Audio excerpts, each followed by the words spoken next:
I felt like a prostitute అనే ఆ అమ్మాయి వాక్యంలో చాలా తీవ్రత ఉంది. వ్యభిచారం చేసే వాళ్ళని వ్యభిచారం, నేను ఇంత డబ్బు ఇచ్చే కెపాసిటీ నాకు ఉంది కాబట్టి ఇలాంటి అమ్మాయిని కోరుకునే హక్కు నాకు ఉంది అని చెప్పి కండోమ్స్ వాడమని రూల్ ఉంటుంది. అవును, డబుల్ కండోమ్ కూడా ఉంటుంది. నేను అక్కడ కండోమ్ వాడను అంటే ఇరక తీసి వెళ్ళాలి అనే ఒక ఉద్దేశం వీళ్ళకు ఉన్నది అనుకోండి. అంటే అది డిమాండ్ చేస్తుంది అనుకోండి. వీళ్ళ లైఫ్లో వీళ్ళు ఏం చేస్తారు అంటే దీన్ని బట్టి డబ్బున్నోడికి హక్కులు ఉంటాయి. అక్కడ జరిగిన డ్రామా ఇది.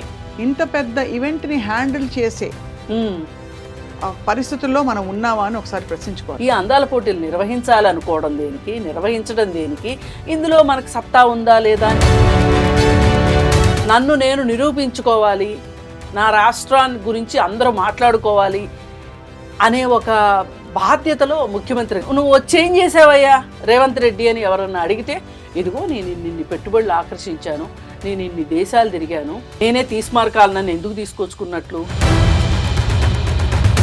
వీళ్ళేమో పార్కుల్లో ఒక అమ్మాయి అబ్బాయి కలిసి కూర్చుంటేనే పెళ్ళిళ్ళు చేసేస్తారు. వీళ్ళు ఇవాళ ప్రపంచ సుందర పోటీలు ఏమో ఈ దేశంలో జరుపుతారు అనే మాట వచ్చేసింది కదా. అందుకని వాళ్ళు ఇది 100% వాస్తవం. మోడీకి ఎందుకండి అంత? ఇవాళ ఈ బ్యూటీ చుట్టూ, ఆ కాంక్ష చుట్టూ వీళ్ళు ఎంత వ్యాపారం చేస్తున్నారంటే, ప్రపంచ సుందరి అయింది, మిస్ వరల్డ్ అయింది. అప్పుడు ఆమెను సెలెక్ట్ చేయడం వెనకమాల కూడా అది ఒక పెద్ద రాజకీయం. ఒక స్త్రీని చూడగానే, పైగా అందమైన స్త్రీని చూడగానే, తెల్లతోలున్న స్త్రీని చూడగానే వీళ్ళకి ఎందుకు ఇంత